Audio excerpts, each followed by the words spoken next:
नमस्कार मित्रों, जय हिंद, वंदे मातरम।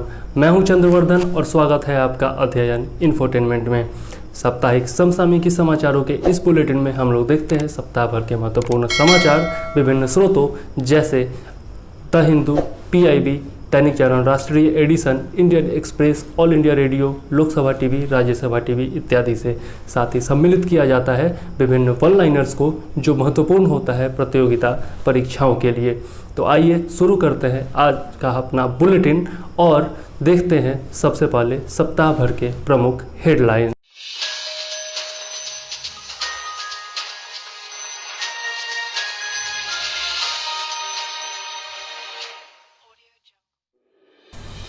चाबहार रेल परियोजना से ईरान ने भारत को अलग किया। भारत के लिए रणनीतिक दृष्टि से महत्वपूर्ण है Chabahar port. Drug controller general ने शिशु निमोनिया के निवारण हेतु पहले स्वदेशी टीके की बिक्री को मंजूरी दी। सतत विकास स्तंभ के संयुक्त कार्य समूह की बैठक में भारत ऊर्जा मॉडल का शुभारंभ। रजिस्ट्रार जनरल द्वारा 2015-17 के लिए मातृत्व मृत्यु दर के आंकड़े जारी। MMR में 6.2% की आई है कमी। असम में भयावह बाढ़ से काजीरंगा नेशनल पार्क और टाइगर रिजर्व का लगभग 85% हिस्सा जलमग्न।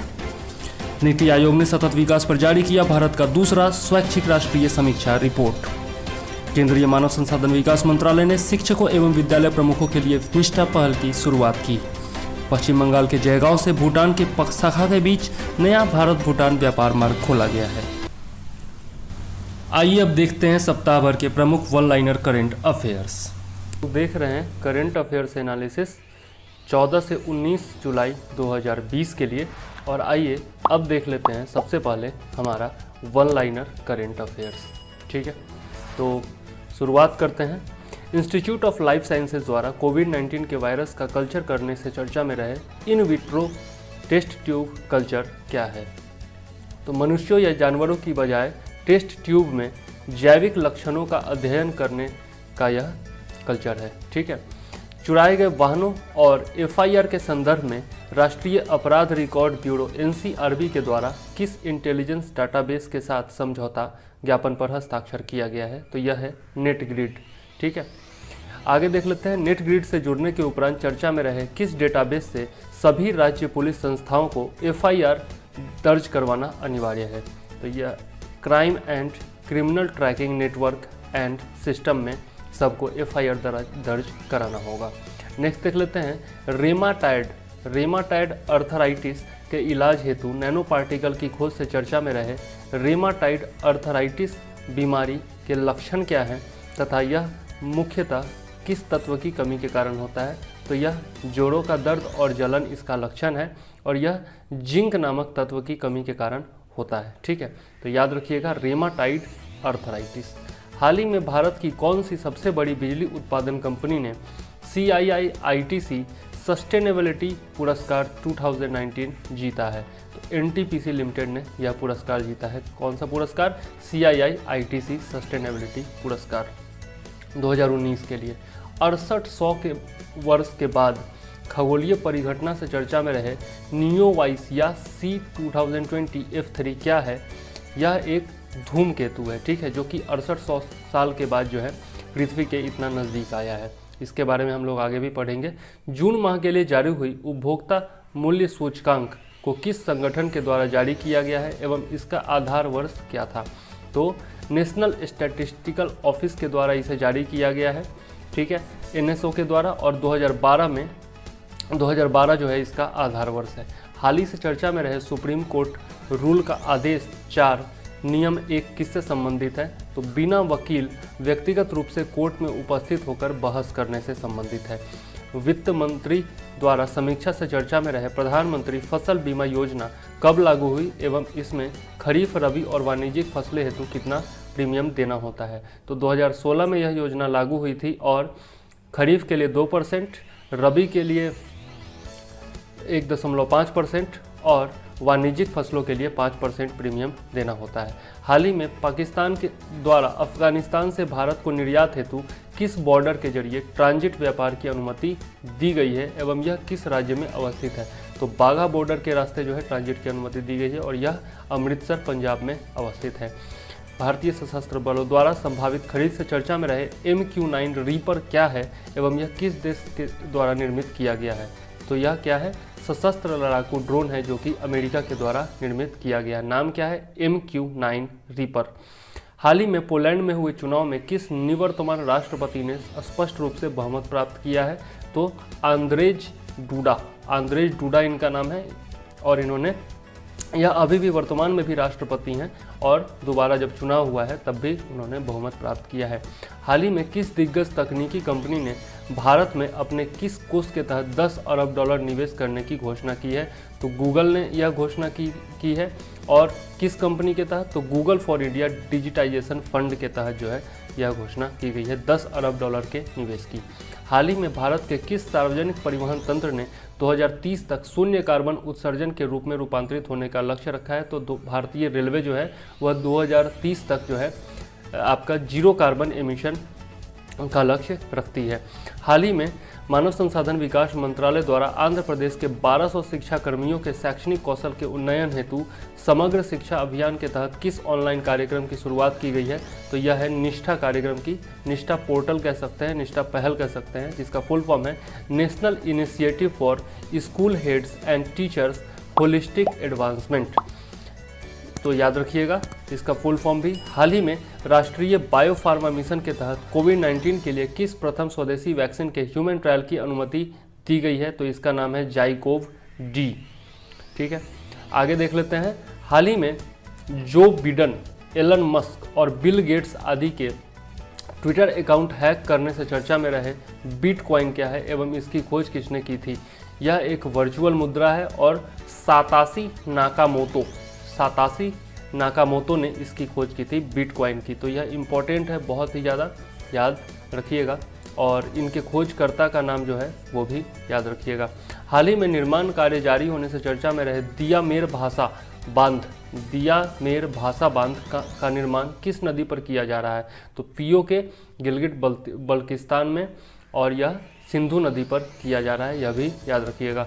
कोविड-19 के कारण निर्माण कार्य में देरी से चर्चा में रहे दुनिया भर के सबसे बड़े ऑप्टिकल टेलीस्कोप का क्या नाम है और यह कहाँ प्रस्तावित है? तो 30 मीटर टेलीस्कोप TMT इसका नाम है और हवाई द्वीप समूह के मोना द्वीप में यह इसका निर्माण प्रस्तावित है। तो इम्पोर्टेंट है, याद रखिएगा। खराब मौसम के कारण परियोजना में विलंब से चर्चा में रहे अल अमल मानव रहित प्रोब किस देश की परियोजना है एवं यह किस ग्रह पर भेजा जाएगा? तो यह संयुक्त अरब अमीरात की परियोजना है और मंगल ग्रह पर इसे भेजा जाएगा मंगल ग्रह की परिक्रमा के लिए।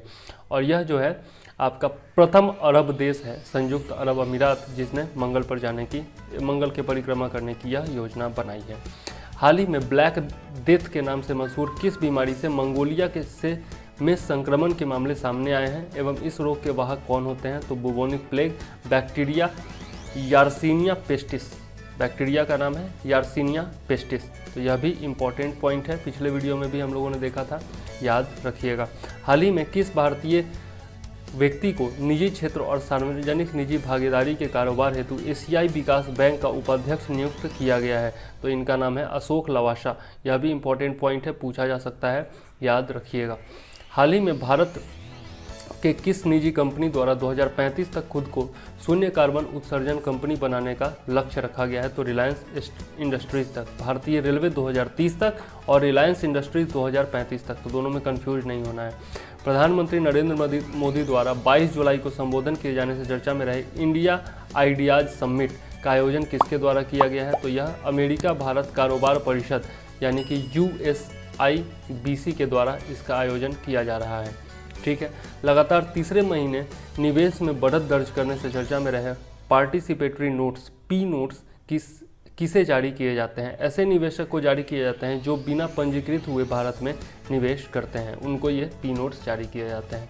नेक्स्ट देख लेते हैं। NTPC के साथ समझौता से चर्चा में रहे national investment and infrastructure fund NIIF को कब और किस उद्देश्य से स्थापित किया गया था? तो 2015 में इसे स्थापित किया गया था अवसंरचना विकास के लिए दीर्घकालिक ऋण हेतु।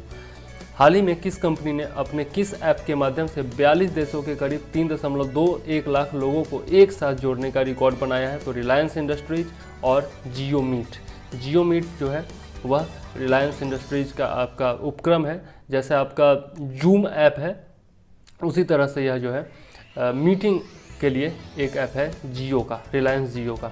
हाल ही में भारत चीन सीमा विवाद के बीच भारतीय सेना ने जिस देश से 72,000 SIG 716 असॉल्ट राइफल खरीदने की योजना बनाई है, तो अमेरिका से यह खरीदी की जा रही है। क्या नाम है? SIG 716 assault rifle. हाल ही में जिस राज्य सरकार ने रोको टोको अभियान की घोषणा की है, तो मध्य प्रदेश। जो भी आदमी ये मास्क वगैरह नहीं लगाएंगे उनको रोका टोका जाएगा, और इसलिए इस अभियान का नाम है रोको टोको अभियान। केंद्रीय वाणिज्य और उद्योग मंत्रालय के आंकड़ों के मुताबिक जो देश वित्तीय वर्ष 2019-20 के दौरान भारत का शीर्ष व्यापारिक भागीदार बना हुआ है, तो अमेरिका जो है वह भारत का शीर्ष भागीदार बना हुआ है 2019-20 के दौरान। गूगल के मुख्य कार्यकारी अधिकारी CEO सुंदर पिचाई ने भारत में अगले 5-7 साल में जितने 1,000 करोड़ रुपए के निवेश की घोषणा की है, तो 75,000 करोड़ रुपए के निवेश की घोषणा की है। हाल ही में प्रधानमंत्री से इन्होंने बातचीत की थी कॉन्फ्रेंसिंग के जरिए, मतलब कि डिजिटल माध्यम से। जिस दिग्गज हॉकी खिलाड़ी को मोहन बगान लाइफ टाइम अचीवमेंट पुरस्कार से हाल ही में सम्मानित किया जाएगा, तो ये है, नाम है इनका अशोक कुमार। ठीक है, याद रखिएगा, मोहन बगान लाइफ टाइम अचीवमेंट पुरस्कार अशोक कुमार को दिया जाएगा। BCCI ने पिछले हफ्ते राहुल जौहरी का इस्तीफा स्वीकार करने के बाद किसको BCCI का अंतरिम CEO नियुक्त किया है, तो इनका नाम है हेमंग अमीन। यह भी याद रखिएगा, क्रिकेट से जुड़े सवाल पूछे जाते हैं। ठीक है, BCCI से जुड़े हुए। गूगल ने हाल ही में जियो प्लेटफॉर्म से जितने 1,000 करोड़ रुपए के निवेश करने की घोषणा की है, तो यह 30,000 करोड़ के निवेश करने की घोषणा की है जियो प्लेटफॉर्म से। और किसने की है? तो गूगल ने की है। विश्व युवा कौशल दिवस जिस दिन मनाया जाता है, तो 15 जुलाई को विश्व युवा कौशल दिवस मनाया जाता है। इसके बारे में हम लोग आगे भी देखेंगे। हाल ही में हुए राष्ट्रपति चुनाव में जिस देश के मौजूदा राष्ट्रपति आंद्रेज डूडा लगातार दूसरी बार 5 वर्ष के कार्यकाल के लिए राष्ट्रपति के तौर पर चुने गए हैं, तो पोलैंड है। हाल ही में सर्वोच्च न्यायालय ने केरल के तिरुवनंतपुरम में जिस मंदिर के प्रशासन में त्रावणकोर रियासत के पूर्ववर्ती शाही परिवार के अधिकारों को बरकरार रखा है, तो नाम है मंदिर का श्री पद्मनाभम स्वामी मंदिर, और यह अपने खजाने के लिए भी प्रसिद्ध रहा है। हाल ही में जिस IIT संस्था ने शुद्ध नामक एक अल्ट्रा वायलेट सैनिटाइजिंग उत्पाद विकसित किया है, तो IIT कानपुर ने किया है। यह याद रखिएगा, कोरोना काल से संबंधित है, तो इम्पोर्टेंट है। छत्तीसगढ़ सरकार ने जिस योजना के तहत किसानों से 2 रुपये प्रति किलोग्राम की दर से गोबर खरीदने को मंजूरी दी है, तो गोधन न्याय योजना। आजकल न्यूज़ चैनल्स पर बहुत इसका प्रचार भी आ रहा है। भारत और जिस देश ने दोनों देशों के बीच संपर्क की सुविधा के लिए नया व्यापार मार्ग खोला है, तो नाम है भूटान। ठीक है, हाल ही में ऑस्ट्रेलिया के जिस पूर्व फुटबॉल खिलाड़ी ने संन्यास की घोषणा की है, तो इनका नाम है माइल जेडिनक ने संन्यास की घोषणा की है, और ये कहाँ के हैं? तो ऑस्ट्रेलिया के हैं। हाल ही में पाकिस्तान और जिस देश के मध्य पाकिस्तान अधिकृत कश्मीर के सुघोटी जिले में 700 मेगावाट की आज़ाद पट्टन जल विद्युत परियोजना के लिए एक समझौते पर हस्ताक्षर किए गए हैं, तो पाकिस्तान और चीन के बीच में यह समझौता किया गया है। बहुत ही इंपॉर्टेंट है, याद रखिएगा, और इसके बारे में हम लोग आगे डिटेल में भी पढ़ेंगे। विश्व सर्प दिवस किस दिन मनाया जाता है? तो 16 जुलाई को मनाया जाता है। हाल ही में बांग्लादेश में भारत का अगला राजदूत किसे नियुक्त किया गया है? तो इनका नाम है विक्रम दुरईस्वामी। केंद्रीय स्वास्थ्य मंत्रालय ने हाल ही में जिस बीमारी की पहली वैक्सीन को मंजूरी प्रदान कर दी है, तो न्यूमोनिया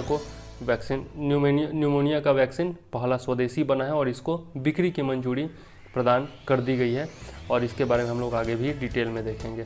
भारत सरकार की तरफ से हाल ही में तुर्कमेनिस्तान में भारत का अगला राजदूत किसे नियुक्त किया गया है? तो इनका नाम है विधु पी नायर। चुनाव आयुक्त अशोक लवासा को हाल ही में जिस बैंक का उपाध्यक्ष नियुक्त किया गया है? तो एशियाई विकास बैंक का, और यह मैंने ऊपर भी बताया है, इम्पोर्टेंट है, याद रखिएगा। हाल ही में अफगानिस्तान में भारत का पहला राजदूत किसे नियुक्त किया गया है? तो रुद्रेंद्र टंडन। ये तीनों याद रखिएगा, अफगानिस्तान में रुद्रेंद्र टंडन को किया गया है, बांग्लादेश में विक्रम दुरईस्वामी को किया गया है, और तुर्कमेनिस्तान में विधु पी नायर को नियुक्त किया गया है राजदूत। पत्रिका द लैसेंट की एक रिपोर्ट के मुताबिक सदी के अंत तक भारत की आबादी घटकर कितनी हो जाएगी, तो 1.09 अरब रह जाएगी सदी के अंत तक। जिस भुगतान एप्लीकेशन ने भारत का पहला नंबरलेस कार्ड लॉन्च किया है, तो इसका नाम है फैम पे। ठीक है, भारत का पहला नंबरलेस कार्ड है, तो यह इम्पोर्टेंट हो जाता है क्योंकि पहला है। हाल ही में खबरों में देखा गया चट्टोग्राम बंदरगाह किस देश से संबंधित है, तो यह बांग्लादेश से संबंधित है। और क्यों यह मतलब आजकल चर्चा में है, यह भी हम लोग देखेंगे आगे।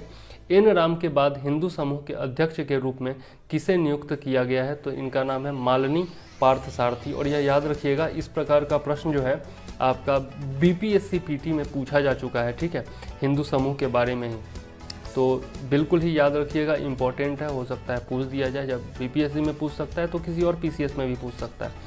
भारत ने 2020 के किस महीने में 18 वर्षों के बाद 790 मिलियन अमेरिकी डॉलर का व्यापार अधिशेष प्राप्त किया, तो जून महीने में 18 वर्षों के बाद भारत ने व्यापार अधिशेष प्राप्त किया है। जिस अंतर्राष्ट्रीय संगठन ने the state of food security and nutrition in the world शीर्षक से एक रिपोर्ट जारी की है, तो संयुक्त राष्ट्र ने जारी की है। किस देश ने अपने high speed wireless 5G network से ह्यूवेई पर प्रतिबंध लगाने का निर्णय लिया है, तो यूनाइटेड किंगडम ने ऐसा किया है। चीन से बहुत सारे देश नाराज चल रहे हैं आज के डेट में, तो चीन की कंपनी है ह्यूवेई जो कि 5G नेटवर्क ऑपरेट करती है। किस राज्य सरकार ने गुमशुदा बच्चों का पता लगाने के लिए ऑपरेशन मुस्कान शुरू किया है, तो यह जो है आंध्र प्रदेश ने ऐसा शुरू किया है। याद रखिएगा, ऑपरेशन अभियान योजना वगैरह जो है पूछा जाता है अक्सर, तो याद जरूर रखिएगा। ऑपरेशन मुस्कान आंध्र प्रदेश से संबंधित है। जिस देश में बास्तील दिवस समारोह को मनाया जाता है, तो फ्रांस में मनाया जाता है बास्तील दिवस समारोह, याद रखिएगा। Global payment tech leader Visa ने किस निजी बैंक के साथ भागीदारी की है जो ई कॉमर्स के लिए वीजा सिक्योर को तैयार करेगा, तो फेडरल बैंक के साथ इसने भागीदारी की है। बैंकिंग के स्टूडेंट जो भी होंगे वो याद रखिएगा इसको। किस संगठन ने अनुमान लगाया है कि 2030 एसडीजी प्राप्त करने के लिए भारत को सकल घरेलू उत्पाद के 6.2% अतिरिक्त खर्च की आवश्यकता होगी? नीति आयोग। ठीक है, नीति आयोग ने हाल ही में एसडीजी पर एक रिपोर्ट जारी की है जिसको कहते हैं स्वैच्छिक राष्ट्रीय समीक्षा रिपोर्ट। ठीक है, और दूसरी रिपोर्ट है यह जो नीति आयोग ने जारी की है और इसी में यह बात कही गई है। Institute of life sciences ILS जिसने कोरोना वायरस की स्टेबल कल्चर्स की स्थापना की है, किस राज्य या केंद्र शासित प्रदेश में अवस्थित है, तो यह ओडिशा में अवस्थित है। क्या नाम है? Institute of life sciences. ठीक है। India cycles for change challenge किस केंद्रीय मंत्रालय की पहल है, तो आवास और शहरी मामलों के मंत्रालय की पहल है। और यह चैलेंज जो है इम्पॉर्टेंट है, चर्चा में रहा है, तो याद रखिएगा, इसके बारे में हम लोग डिटेल से पढ़ेंगे। कॉरपोरेट उत्कृष्टता श्रेणी में उत्कृष्ट समझौते के तहत किस केंद्रीय सार्वजनिक उपक्रम ने प्रसिद्ध CII ITC सस्टेनेबिलिटी अवार्ड 2019 जीता है? तो ऊपर भी हम लोग देखे थे NTPC लिमिटेड। मंगल परिक्रमा अभियान की योजना बनाने वाला पहला अरब देश कौन सा है? संयुक्त राज्य अमीरात। किस संगठन ने अनुमान लगाया कि अगले 5 वर्षों में औसत वैश्विक तापमान 1.5 डिग्री सेल्सियस की वृद्धि होगी? विश्व मौसम संगठन ने यह अनुमान लगाया है कि अगले 5 वर्षों में औसत वैश्विक तापमान जो है वह 1.5 डिग्री सेल्सियस बढ़ जाएगा। भारत और अमेरिका के बीच व्यापार साझेदार को बढ़ावा देने के लिए किस ट्रेड एसोसिएशन ने न्यू जर्सी में एक प्लेटफॉर्म शुरू किया है? तो नाम है NASSCOM। ठीक है, इस प्रकार से हमारा वन लाइनर करेंट अफेयर्स यहीं पर समाप्त होता है आज के लिए।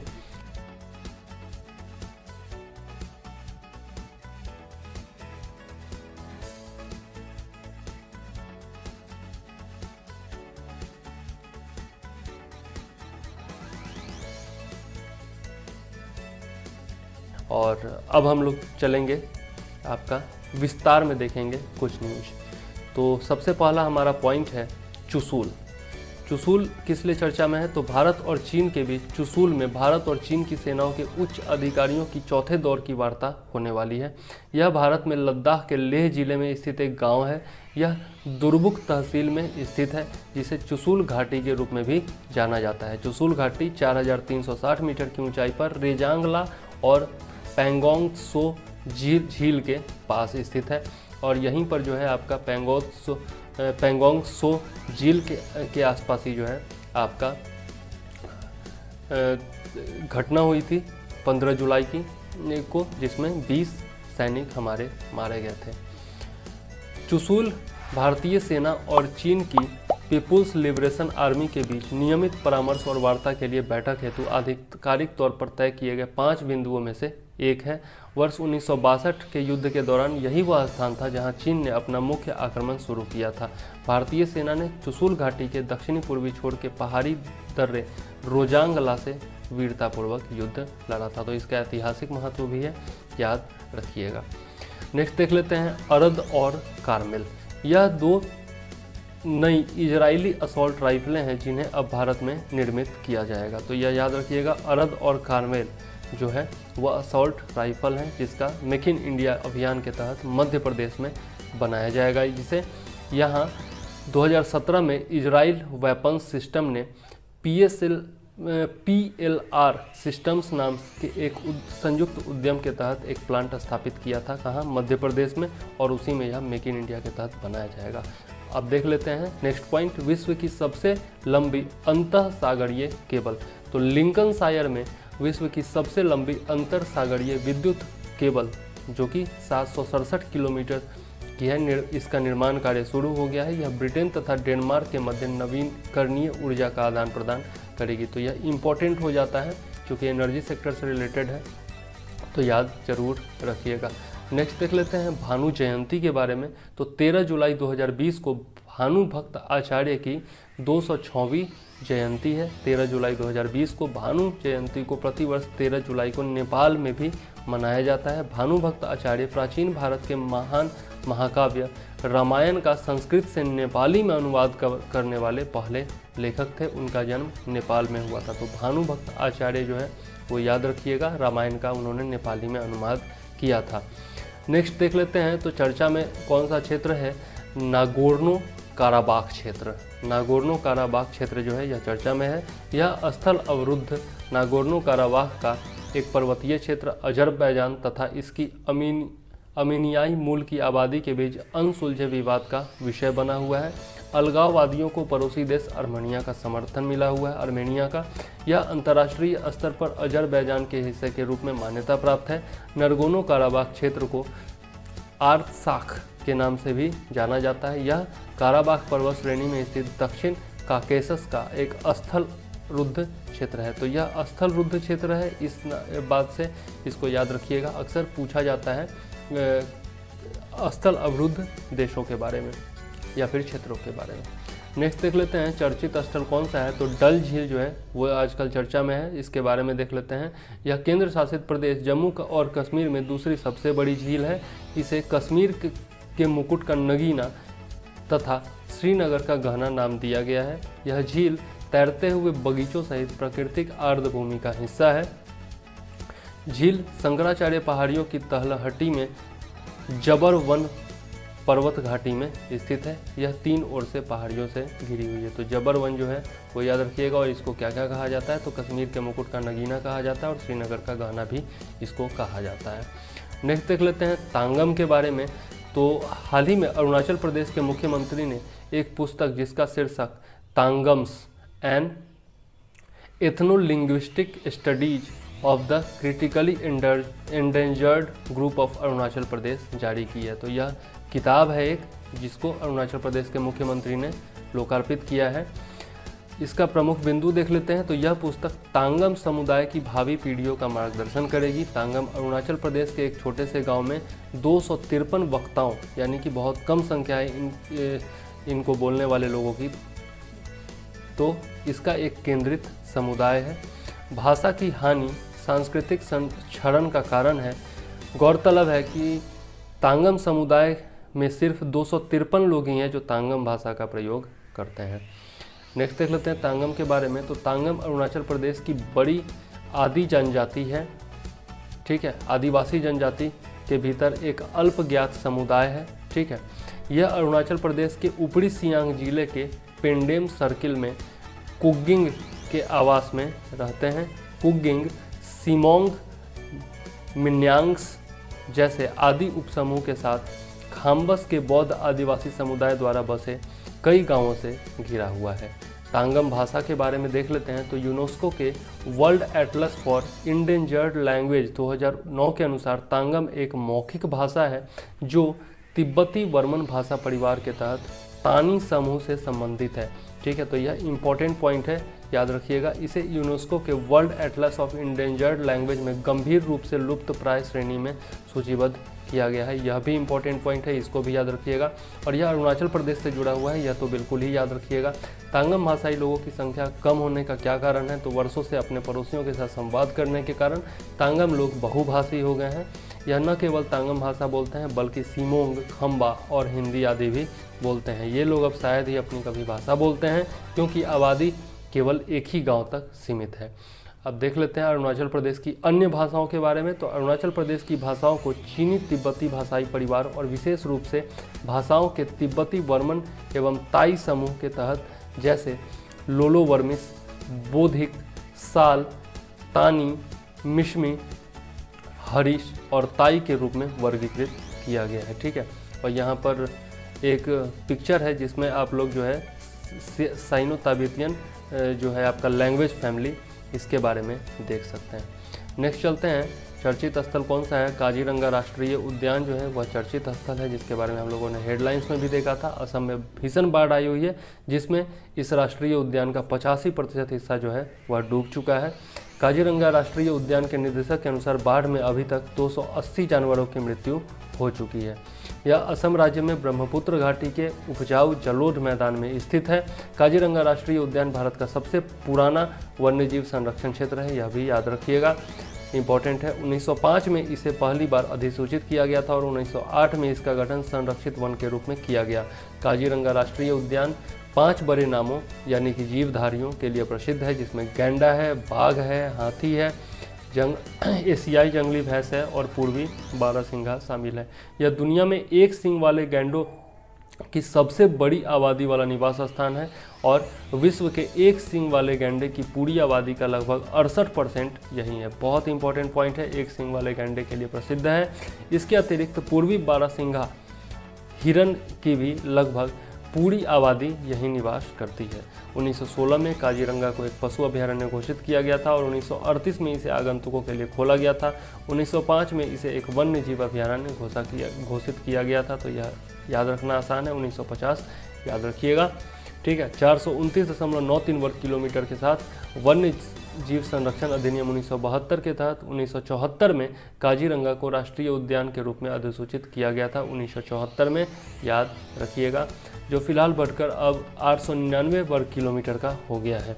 इसे 1974 में राष्ट्रीय उद्यान के रूप में तथा वर्ष 2007 से टाइगर रिजर्व घोषित किया गया है। 2007 में टाइगर रिजर्व घोषित किया गया, यह भी याद रखिएगा। इसे 1985 में यूनेस्को की विश्व धरोहर स्थल घोषित किया गया था, यह भी पॉइंट इंपॉर्टेंट है, इसको भी याद रखिएगा। इसे वर्ल्ड लाइफ इंटरनेशनल के द्वारा महत्वपूर्ण पक्षी क्षेत्र के रूप में मान्यता प्राप्त है। काजीरंगा में बड़ी 4 प्रजातियों राइनो, हाथी, रॉयल बंगाल टाइगर और एशियाई जल भैंस के संरक्षण के हेतु प्रयास किए जा रहे हैं। काजीरंगा भारतीय उपमहाद्वीप में पाई जाने वाली प्राइमेट्स की 14 प्रजातियों में से 9 का आवास भी यही है। विश्व युवा कौशल दिवस के बारे में देख लेते हैं। तो 15 जुलाई को विश्व युवा कौशल दिवस के रूप में चिन्हित किया गया है। इसे 2014 में संयुक्त राष्ट्र महासभा द्वारा नामित किया गया था। 2020 के लिए थीम क्या है? तो उत्साही युवाओं के लिए कौशल, यानी कि स्किल्स फॉर रेजिलिएंट यूथ। ये तो थीम याद रखिएगा। और कब मनाया जाता है? या 15 जुलाई को, ये याद रखिएगा।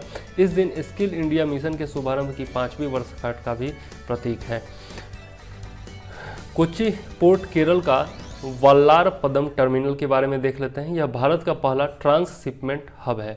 कोचिन बंदरगाह के वल्लार पदम टर्मिनल की परिकल्पना भारत के पहले ट्रांसशिपमेंट बंदरगाह के रूप में की गई है। ट्रांसशिपमेंट हब क्या होता है? तो यह पोर्ट पर वो टर्मिनल होते हैं जो कंटेनरों को संभालते हैं, उन्हें अस्थायी रूप से संग्रहित करते हैं और उन्हें आगे के गंतव्य के लिए अन्य जहाज़ों पर स्थानांतरित करते हैं। ठीक है, तो इस प्रकार से हम लोगों ने देखा ये पॉइंट। आगे देख लेते हैं। चियांग में पहल नाम है, चियांग में पहल। यह दक्षिण पूर्व एशियाई देशों का संगठन एशियान और People's Republic of China, Hong Kong सहित जापान, दक्षिण कोरिया सहित 10 सदस्यों के मध्य एक बहुपक्षीय मुद्रा स्वैप करेंसी स्वैप व्यवस्था है। इसे क्षेत्रीय अल्पकालिक तरलता समस्याओं का प्रबंधन करने और IMF पर निर्भरता समाप्त करने के उद्देश्य से 2010 में शुरू किया गया था। तो यह याद रखिएगा, चियांग में पहल की शुरुआत 2010 में की गई थी और इसमें कौन कौन से संगठन शामिल हैं यह भी याद रखिएगा। नेक्स्ट देख लेते हैं मेलाघाट टाइगर रिजर्व के बारे में। ऊपर हम लोगों ने काजीरंगा के बारे में देखा था, अब देख लेते हैं मेलघाट टाइगर रिजर्व के बारे में। तो 15 जुलाई को 2020 को महाराष्ट्र के मुख्यमंत्री ने केंद्र सरकार को पत्र लिखकर अनुरोध किया कि महाराष्ट्र के अमरावती जिले में मेलघाट टाइगर रिजर्व से गुजरने वाली रेलवे लाइन के प्रस्तावित उन्नयन के लिए एक वैकल्पिक संरेखन पर विचार किया जाए।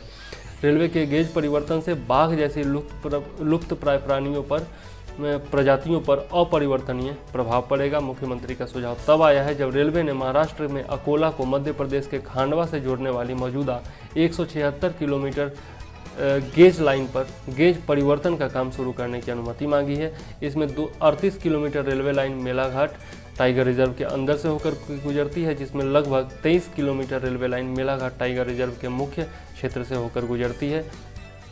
ठीक है, और यह जो है सतपुड़ा मैकाल परिदृश्य यानी कि लैंडस्केप का हिस्सा है।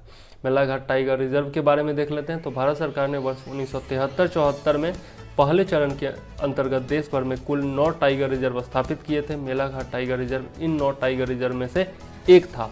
तो यह बहुत इंपॉर्टेंट पॉइंट है, याद रखिएगा। 1571.74 वर्ग किलोमीटर क्षेत्रफल के साथ मेलाघाट टाइगर रिजर्व को 1974 में स्थापित किया गया था। यह महाराष्ट्र राज्य में घोषित किया गया पहला टाइगर रिजर्व था, जिसे बाद में 229.04 वर्ग किलोमीटर तक विस्तारित किया गया।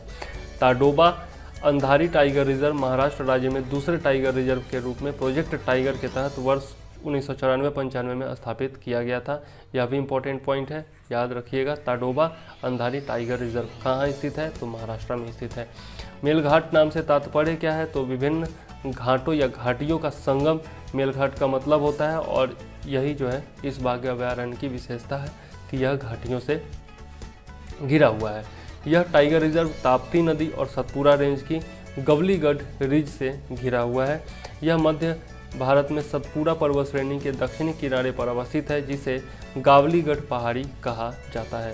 ताप्ती नदी और सतपुड़ा श्रेणी का गावलीगढ़ कटक मेलघाट टाइगर रिजर्व की सीमा बनाते हैं। मेलघाट टाइगर रिजर्व में पाए जाने वाले अन्य प्रमुख जानवर कौन कौन हैं? तो स्लॉथ बियर, भारतीय गौर, सांभर हिरन, तेंदुआ, नीलगाय इत्यादि। मेलघाट टाइगर रिजर्व का महत्व देख लेते हैं। तो Melghat tiger reserve central Indian highland forming का प्रतिनिधित्व करता है, जो एक बायो जियोग्राफिकल जोन का हिस्सा है। यह उच्च भूमि सतपुड़ा एवं विंध्य पहाड़ियों की अव्यवस्थित श्रेणियों द्वारा निर्मित की गई है। यह क्षेत्र उन वनों के अंतर्गत आता है जो दुनिया के 5वें जैविक रूप से सबसे धनी विरासत वाले देश का हिस्सा है। यह रिजर्व मध्य प्रदेश और महाराष्ट्र के वन्य क्षेत्रों के बीच एक महत्वपूर्ण गलियारा बनाता है, जो सतपुड़ा पर्वतमाला के वनों की निरंतरता सुनिश्चित करता है। यहाँ कौन कौन से वनस्पति पाए जाते हैं? तो यहाँ के जंगलों को शुष्क पर्णपाती वन के रूप में वर्गीकृत किया गया है, शुष्क पर्णपाती वन के रूप में, और टीक यहाँ की सबसे प्रमुख पेड़ है, याद रखिएगा। आगे देख लेते हैं चर्चित स्थल कौन सा है? तो मोंट ब्लैंक पर्वत श्रृंखला। हाल ही में यूरोप के मोंट ब्लैंक पर्वत श्रेणी के एक ग्लेशियर के पिघलने से वहां पर पिछले 54 वर्षों से दफन भारतीय समाचार पत्रों को नष्ट कर दिया गया है, जिसमें से कुछ अखबारों में वर्ष 1966 में इंदिरा गांधी की चुनावी जीत के संदर्भ में भारत की प्रथम महिला प्रधानमंत्री जैसे शीर्षक वाले ऐतिहासिक महत्व के अखबार थे। ये समाचार पत्र मोंट ब्लैंक पर 24 जनवरी 1966 को दुर्घटनाग्रस्त हुए एयर इंडिया की उड़ान 101 बोइंग 707 विमान के अवशेषों में से थे। दुर्घटना में 177 सवार यात्रियों की मौत हो गई थी, और इनमें भारत के परमाणु कार्यक्रम के जनक होमी जहांगीर भाभा भी थे। ठीक है, तो यह इम्पोर्टेंट पॉइंट है, याद रखिएगा। और ये मोंट ब्लैंक की अवस्थिति देख लेते हैं। तो मोंट ब्लैंक यूरोप में माउंट एल्ब्रस के बाद दुनिया का सबसे ऊंचा पर्वत है। यह आल्प्स और पश्चिमी यूरोप का सबसे ऊंचा पर्वत है। इसे यूरोप की छत भी कहा जाता है। इसे फ्रेंच में व्हाइट माउंटेन के रूप में भी जाना जाता है, और इटली और फ्रांस के बीच सीमा मोंट ब्लैंक पर्वत के शिखर से होकर के गुजरती है। तो यह इंपॉर्टेंट पॉइंट है, इसके बारे में याद जरूर रखिएगा। हाल ही में चर्चित APT29 क्या है? APT29 जो है यह हैकर्स का एक ग्रुप है। इस ग्रुप को द ट्यूक्स और कोजी बियर के नाम से भी जाना जाता है। यह ग्रुप खुफिया जानकारी के लिए सरकारी, राजनयिक, थिंक टैंक, स्वास्थ्य सेवा और ऊर्जा संस्थानों को लक्ष्य बनाता है और इसके लिए विभिन्न प्रकार के उपकरणों और तकनीकों का प्रयोग करता है। APT29 वैश्विक स्तर पर संस्थाओं को लक्षित करने के लिए वेलमेस और वेलमेल के रूप में जाने वाले मालवेयर का उपयोग कर रहा है। इंपॉर्टेंट है, याद रखिएगा।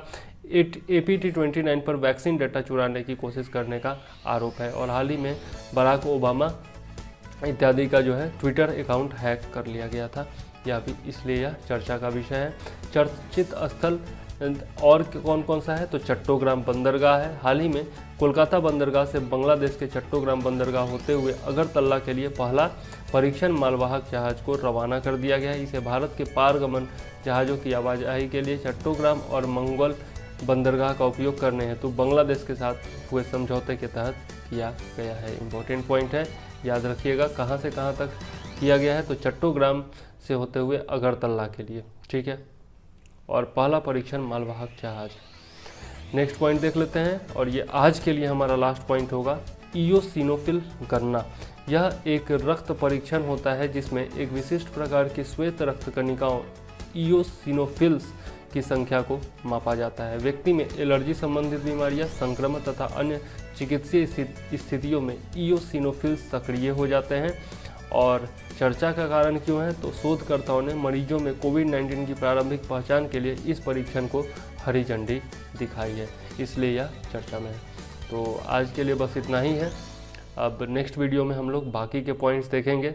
और चलते चलते बस लास्ट में इतना ही कहूँगा कि वीडियो को लाइक ज़रूर कीजिएगा, चैनल को सब्सक्राइब जरूर कीजिए और अपने दोस्तों को भी चैनल से जोड़िए। और साथ में जो है ये बेल आइकॉन होगा उसको ज़रूर दबा दीजिएगा और अपने बहुमूल्य कमेंट जो है वो ज़रूर दिया कीजिए ताकि हम लोग और भी ज़्यादा प्रोत्साहित हो, ठीक है।